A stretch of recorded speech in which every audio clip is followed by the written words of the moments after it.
Bismillahirrahmanirrahim. Assalamualaikum warahmatullahi wabarakatuh. Kembali lagi di Jawamiul Kalim. Halo Sobat Yatim, apa kabarnya? Semoga senantiasa dalam lindungan Allah Subhanahu wa Ta'ala. Alhamdulillahirabbil alamin wa bihi nasta'in ala umuri dunya waddin. Wassalatu wassalamu ala asrafil anbiya'i wal mursalin sayyidina Muhammadin wa ala alihi wa sahbihi ajmain. Amma ba'du.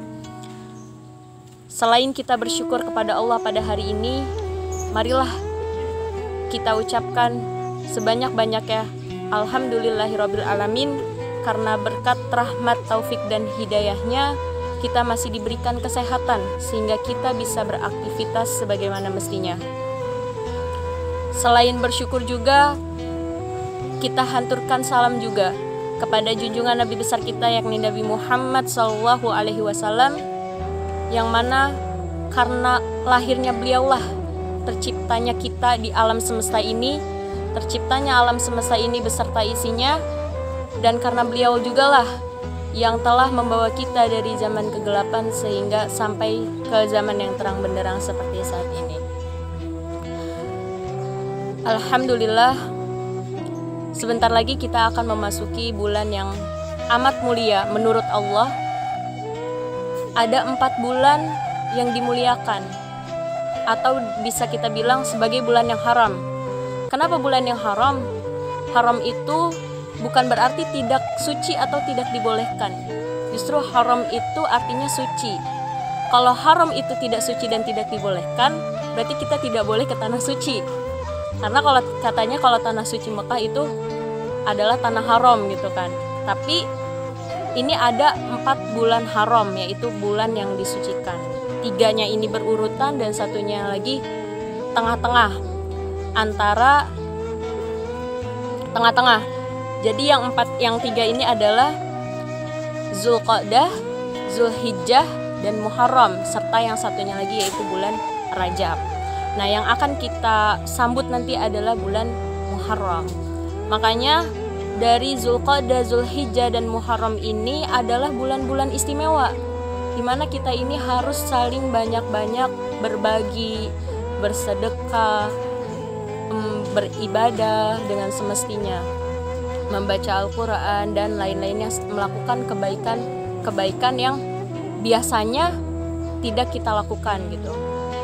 Yang kita akan sambut adalah bulan Muharram, di mana amalan-amalan sunnahnya itu sangat banyak. Salah satunya yaitu melaksanakan ibadah puasa. Ibadah puasanya ada puasa Tasu'a dan puasa Asyura.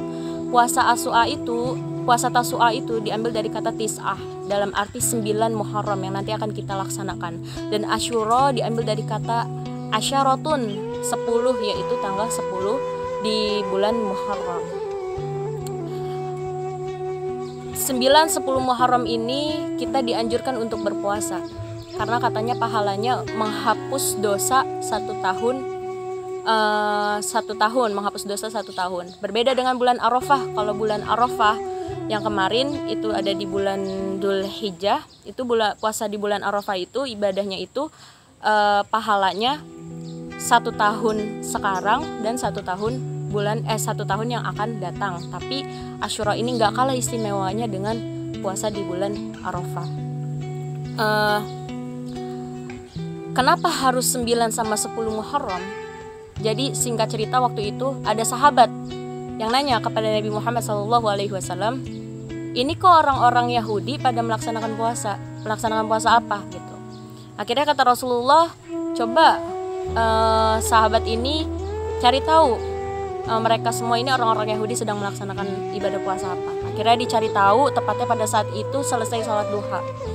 Dicari tahu, akhirnya ternyata kata orang Yahudi, kami ini melaksanakan ibadah puasa karena Nabi Musa alaihissalam telah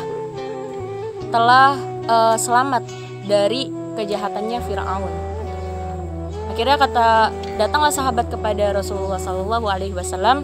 Kata sahabat, begini Rasulullah, mereka itu sedang puasa Syura gitu, karena katanya Nabi Musa telah selamat dari kejahatannya Fir'aun.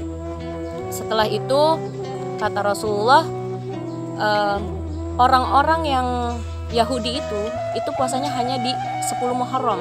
Tapi kata Rasulullah, orang Islam itu lebih berhak atas kemenangannya Nabi Musa alaihi salam. Makanya orang Islam jangan mau kalah sama orang Yahudi. Kalau orang Yahudi itu puasa di 10 Muharram, makanya orang Islam harus puasa 9, 10, bahkan ada yang bilang sampai 11 Muharram.